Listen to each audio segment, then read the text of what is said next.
जी, अस्सलाम वालेकुम। उम्मीद है कि आप तमाम दोस्त खैरियत से होंगे और वीकेंड अच्छा गुज़र रहा होगा। बात करते हैं मार्केट की क्या सूरत-ए-हाल जो है वो मंडे वाले दिन हो सकती है। ईद भी सर पर है, आईएमएफ का जो प्रोग्राम है वो भी सर पर है। डार साहब ने जल्दी में बहुत कुछ ऊपर का नीचे और नीचे का ऊपर कर दिया है। इस खुशी में और इस कोशिश में कि आईएमएफ का प्रोग्राम मिल जाए। उम्मीद भी की जा सकती है कि आईएमएफ का प्रोग्राम मिल जाएगा। लेकिन ये जो इक़दामात किए गए हैं, क्या ये लॉन्ग टर्म साबित हो सकते हैं कि हमारी मईशत जो है वो बेहतरी की तरफ चल निकले? तो इसके बारे में मेरी जो है वो थोड़ी-सी मुतज़ाद राय है कि शायद जो इक़दामात अनाउंस किए गए हैं, ख़ासुल-ख़ास अगर हम देखें, तो 2-3 मोटी-मोटी सी चीज़ें हैं, उन पर मैं बात करना चाह रहा हूँ, फिर उसके बाद आगे चलते हैं। पहली चीज़ तो सुपर टैक्स के हवाले से है। वो मामला जो है वो आने वाले दिनों में जो है वो रिज़ॉल्व नहीं होगा और जितने भी हमारे सेक्टर्स हैं उनको वो इम्पैक्ट करेगा। दूसरी बात थी कि खाद के ऊपर जो है वो टैक्स लगा के उन्होंने पूरा का पूरा फर्टिलाइज़र सेक्टर ही उड़ा दिया। अब इनके फर्टिलाइज़र सेक्टर के 2 मसाइल हैं। एक मसला इनका ये है कि इनको जो गैस है वो सही तरीके से फ़राहम नहीं की जा रही और वैसे भी मुस्तकबिल में जो है वो इरादा ही नहीं है गवर्नमेंट का कि इनको जो है वो गैस दी जाए। दूसरा ऊपर से जो है वो अब इन्होंने टैक्स लगा दिया है, तो ये दोहरा जो है वो प्रेशर आएगा हमारे फर्टिलाइज़र सेक्टर के ऊपर। अब यहाँ पर मैं एक बात बताना चाहूँगा आपको। हमारे अक्सर दोस्त जो हैं वो 5-5, 6-6 दिन और 10-10 दिन पुरानी वीडियोज़ जो है वो देखते हैं और फिर उसके बाद उसको आज के दिन के साथ जो है वो कंपेयर करते हैं और फिर उनको समझ नहीं लगती कि ये हो क्या रहा है। आप सिर्फ़ एक चीज़ का अंदाज़ा लगाया करें, जितने भी दोस्त अहबाब जो है वो वीडियोज़ बनाते हैं या मैं बज़ाते खुद बनाता हूँ, क्योंकि 2-4 लोगों से बात होती रहती है, तो बाद में फिर पता लगता है कि हालात हर तरफ एक जैसे ही हैं। देखिए, बात ये है कि अगर एक दिन अगर एक बात जो हम करते हैं, या हम एनालिसिस बनाते हैं वीडियो का, अगर वो अगले पूरे 1 साल के लिए काफ़ी है, तो हमें क्या ज़रूरत पड़ी हुई है कि हम रोज़ वीडियो बनाएँ? सोचने वाली बात है ना। सर, ये स्टॉक मार्केट जो है, इसमें जो बातें की जाती हैं, वो मैं करता हूँ या कोई भी मेरा दोस्त करता है, वो उस दिन के लिए ही होती हैं। आप उसको पकड़ के ना बैठ जाया करें अगले 6 महीने के लिए। मतलब मिसाल के तौर पर अब ये चूँकि मुझे अंदाज़ा है कि आने वाले दिनों में क्या होगा, तो इसलिए मैं पेशगी इसके हवाले से बात कर रहा हूँ कि फर्टिलाइज़र सेक्टर के हवाले से मेरी हमेशा से ये राय रही है कि फर्टिलाइज़र सेक्टर जब भी नीचे जाए, आपको उसमें सूरत-ए-हाल को देखना चाहिए, एनालाइज़ करना चाहिए, पोज़ीशन लेनी चाहिए। अब ये जो इक़दामात किए गए हैं, इसके बाद जो है वो अब तो फर्टिलाइज़र सेक्टर नीचे जाएगा। फिर चंद दिन पहले भी जो था वो एग्रो कॉर्पोरेशन के हवाले से भी मैंने एक बात की थी। अब अगर आपने एक पोज़ीशन ली है, तो वो ये लेके अगर आप सो जाएँगे, तो फिर उसका तो कोई रिज़ल्ट नहीं निकलेगा। स्टॉक मार्केट में अगर आप काम करते हैं, तो हर खबर का इम्पैक्ट होता है। आप जो है वो एक चीज़ को पूरा एनालाइज़ करते हैं, सारा कुछ देखते हैं, भालते हैं, पोज़ीशंस बनाते हैं। कि यार कल सुबह जो है वो मैं इसको एग्ज़ीक्यूट करूँगा। सुबह एक नई खबर आ जाती है, अब आपका एनालिसिस क्या करेगा वहाँ पर? इसलिए आप जितने लोगों की भी वीडियो देखते हैं, उनको देखा करें लेकिन फ़ैसला खुद किया करें। हमने जो एक देना होता है ना, हमने एक जनरल ओपिनियन देना होता है कि यार ये इस तरह से हो सकता है। अब स्पेसिफ़िकली आपने किस लेवल पर वो शेयर खरीद रखा है, उसका तो हमें नहीं पता, ठीक है ना? तो इसलिए इन चीज़ों को ज़रा थोड़ा-सा समझा करें। अब चलते हैं आगे। अ 86 पॉइंट्स जो हैं वो मार्केट ने निकाले हैं, तो कोई बात नहीं। मार्केट जो है वो अगले 2 दिन अच्छा परफ़ॉर्म कर सकती है, ईद से पहले। तो अब मेरी स्ट्रैटेजी क्या है? हम अपनी स्ट्रैटेजीज़ जो हैं वो तो आपके साथ शेयर करते रहते हैं। उससे अगर आपको फ़ायदा निकाल सकते हो तो निकाल लें, जो कि मेरा नहीं ख़्याल कि ख़ास निकलता है। उसकी वजह ये है कि हमने जो चीज़ें खरीद रखी होती हैं, वो हमने अपनी कैलकुलेशंस के मुताबिक खरीद रखी होती हैं। आपने किस कैलकुलेशन के मुताबिक खरीदी हैं, वो आपने फ़ैसला करना है। अगले 2 दिन अगर मार्केट बेहतर परफ़ॉर्म करती है, जो कि मुझे लगता भी है, उसकी वजह ये है कि एक तो आईएमएफ का टच मिलेगा इसको और दूसरी ये है कि ईद से पहले मार्केट जो है वो 200-400 पॉइंट चला करती है। तो चल जाए, हमारे पास अगर कोई 5-6 शेयर्स मौजूद हैं, तो हम तो उसमें प्रॉफ़िट टेकिंग करेंगे, जिसमें हमें मौका मिलेगा। हाँ, एक सेक्टर के हवाले से मुझे वो अभी-अभी ज़हन में आया, मैंने नोट बनाया हुआ था लेकिन वो मिस हो गया, हमारा फूड सेक्टर। अब फूड के जितने भी हमारे जूसेस हैं, उसके ऊपर जो है वो टैक्स आयद हो गया। तो अब उनका क्या बनेगा? तो ये भी चीज़ें जो है वो इम्पैक्ट क्रिएट करती हैं। ज़मीनी हक़ाइक़ जो हैं वो इतने अच्छे नहीं हैं, इम्पोर्ट खोल दी है। इस पर वैसे मैं एक पूरा वीलॉग करने का इरादा रखता हूँ कि जो इम्पोर्ट खुली हैं, इसका हमारी मईशत के साथ क्या ताल्लुक होगा? जो डॉलर को बेलगाम खोल छोड़ने की बात हुई है, इससे क्या फ़र्क पड़ेगा? बहुत सारी चीज़ें हैं, बस मैं यहाँ पर सिर्फ़ एक बात और करूँगा और फिर हम स्टॉक मार्केट की बात करेंगे, नहीं तो बात काफ़ी आगे निकल जाएगी। बहुत सारी चीज़ें ज़िंदगी में आपको सिम्बॉलिकली करना पड़ती हैं, अलामती तौर पर कुछ इक़दामात करना पड़ते हैं, ताकि आप अपना मकसद हासिल कर सकें। अब अगर किसी को मेरी ये बात समझ में नहीं आई, तो वो बराए मेहरबानी अगली 2-3 वीडियोज़ का इंतज़ार करे और स्टॉक मार्केट की तरफ आ जाए। 86 पॉइंट्स जो थे वो निकाले और बात रही जो सर्किट ब्रेकर की अगर डाटा रहा हाँ, है अभी। 2 कंपनीज़ अपर कैप हैं जिसमें एक जीएएल है, दूसरा खैरपुर है मेरा ख़्याल है ये वाली। मैंने कभी इसमें काम ही नहीं किया। देखते हैं ये क्या हाँ, खैरपुर शुगर मिल है।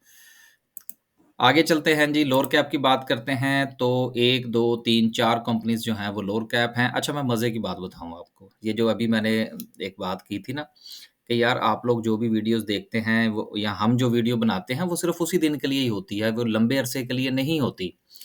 तो अभी भी यकीन कीजिए कि मैं बाज़ औक़ात जो है ना वो बंदा सोच में पड़ जाता है कि जो भी हो रहा है वो क्या कहते हैं कि जो हो रहा है ठीक हो रहा है। अभी भी लोग जो हैं वो मैसेज करके पता क्या पूछ रहे हैं? सर ये पीआईसीटी को क्या हुआ है? लो कर लो गल। बंदा अब जो है ना वो सोच में पड़ जाता है यार कि अब मैं इसको क्या जवाब दूँ? और यकीन कीजिए मैंने कोई जवाब नहीं दिया। अब मैं क्या जवाब दूँ उस बंदे को? कि जिसको इतना ही नहीं पता, हम हर तीसरे दिन इसका ज़िक्र कर रहे हैं। आगे चलते हैं जी और बात करते हैं ग्राफ़िकल व्यू की। आज जो है ग्राफ़िकल में सिंबल पोज़ीशन जो है, वो क्या कह रही है? सबसे ज़्यादा वॉल्यूम जो है वो डब्ल्यूटीएल में है, फिर यूनिटी है, टीआरजी है, पैंथर है, फिर वेव्स उसके बाद सिनर्जी है। कुछ नहीं यार मिला-जुला सा रुझान है, ₹2-2 वाले शेयर्स में भी वॉल्यूम कोई नहीं है और वॉल्यूम हो सकता है कि आपको पीर वाले दिन देखने को मिले। यहाँ पर मैं एक और चीज़ ऐड कर दूँ जिसको हम लोग इंस्टीट्यूशनल बाइंग कहते हैं। इस पर भी मैं एक वीडियो बनाने का इरादा रखता हूँ कि देखिए इंस्टीट्यूशनल बाइंग में जो लोग बैठे होते हैं, वो भी इंसान होते हैं। वो भी एनालाइज़ करते हैं, उनको अगर समझ लगती है तो वो बाय करते हैं, अगर उनको समझ नहीं लगती तो वो बाय नहीं करते। बाकी हर बंदा जो है वो अपने अपने एनालिसिस के मुताबिक इंतज़ार कर रहा होता है। जिस तरह से कि मैंने अभी आपसे गुज़ारिश की कि मैं हमेशा से जो है वो फर्टिलाइज़र सेक्टर के हक़ में रहा हूँ। लेकिन अब ये ख़बर आने के बाद जो है वो फर्टिलाइज़र सेक्टर नीचे जाएगा, तो अब मैं क्यों बाय करूँगा? क्योंकि मेरे एनालिसिस के तो ये चीज़ खिलाफ़ चली गई ना। अब मैं वेट करूँगा, देखूँगा कि ये दोबारा किस तरह से रिएक्ट करता है सेक्टर। फिर उस सेक्टर का ज़मीनी हक़ाइक़ के साथ जायज़ा लूँगा। फिर मैं अपनी को राय कायम करूँगा एक एक मर्तबा फिर कि अब मुझे क्या करना चाहिए। इसी तरह से ये इंस्टीट्यूशंस भी ऐसे ही काम करते हैं। अगर मैं ये कहूँ कि नहीं जी, इंस्टीट्यूशन जो है वो बस उसने उसने बाइंग क्यों नहीं की? मैंने क्यों बाइंग कर ली? उस वो या मैंने अगर बेच दिया तो इंस्टीट्यूशन ने क्यों खरीद लिया? कोई भी ज़बरदस्ती किसी के साथ नहीं होती। हर बंदा अपने एनालिसिस के मुताबिक काम करता है। अपने आप को ज़रा अपग्रेड कीजिए। इन चीज़ों से निकलिए बच्चों वाली बातें कि मैंने उससे छीन लिया, उसने मुझसे छीन लिया। स्टॉक मार्केट जो है पाकिस्तान की वो है ही ऐसी। हम वो एक-दूसरे से छीन लेते हैं। कोई नहीं होता यार, दुनिया में मैंने कम से कम नहीं देखा। अब क्रिप्टो मार्केट में भी ऐसा ही होता है। जो आपकी फॉरेक्स मार्केट है उसमें भी ऐसा ही होता है। गोल्ड की मार्केट में भी ऐसा ही होता है। दुनिया की मार्केटें चलती हैं यार, अपने आप को अपग्रेड करें। अभी भी हम लोग वो बच्चों वाले किस्से सुनाते हैं एक-दूसरे को और फिर उसके बाद जो है वो हम कहते हैं, "नहीं, हमें समझ नहीं लगती।" तो समझ कहाँ से लगेगी? थोड़ा-सा आगे निकलेंगे तो पता लगेगा ना, ज़मीनी हक़ाइक़ जो है वो क्या कहते हैं। तो इसलिए ये ट्रैप-श्रैप भी कोई नहीं होता और ये इंस्टीट्यूशन में भी लोग ही और इंसान ही बैठे होते हैं। अब ठीक है कि हर बंदे की जो एक्सपीरियंस है वो मुख्तलिफ होता है और मैं एक बात आपको आज और बताता चलूँ, मुझे अगर वक़्त लगा ना तो मैं इंस्टीट्यूशनल बाइंग के ऊपर जो है ना वो आपको वीडियो भी बनाऊँगा। अगर इंस्टीट्यूशंस म्यूचुअल फंड ले लीजिए या ये जो ब्रोकरेज हाउस ले लीजिए या कंपनीज़ ले लीजिए, इंश्योरेंस वाले ले लीजिए, कोई इंस्टीट्यूशन उठा के देख लीजिए। अगर ये इतने 30 मार ख़ां होते ना, तो इनके ज़रा गुज़िश्ता 2-3 साल का पे आउट निकाल के देख लें।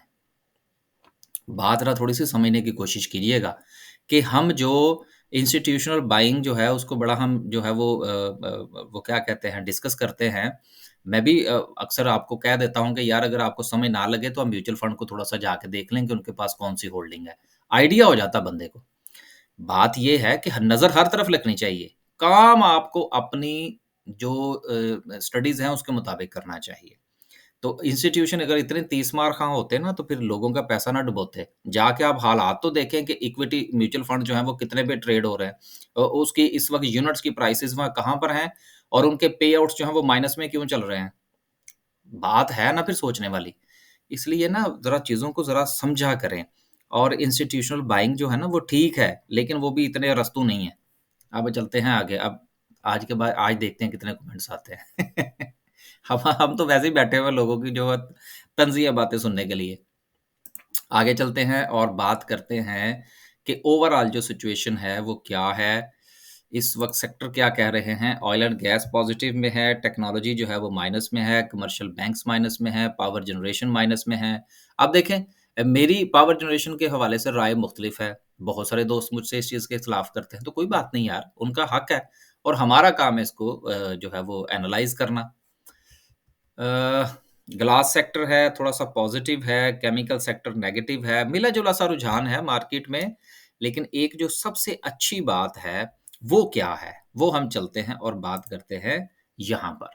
आपको याद होगा कि लास्ट टाइम जो हमने इसको डिस्कस किया था कि इसकी नेक्स्ट सपोर्ट मार्केट की क्या हो सकती है, तो ये इस वीडियो के अंदर ये मैंने बाकायदा इसका बैकग्राउंड ही बना दिया था कि मार्केट जो है वो 40,000 से लेकर 39,500 के दरमियान जो है वो सपोर्ट बना सकती है।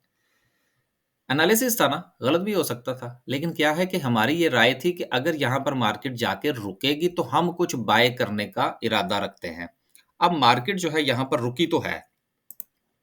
जो हमारी जुमे वाले दिन कैंडल बनी है, वो बहुत अच्छी बनी है और उस दिन जो मार्केट का लो है, वो 40,000 से थोड़ा-सा नीचे जाके 39,894 का था।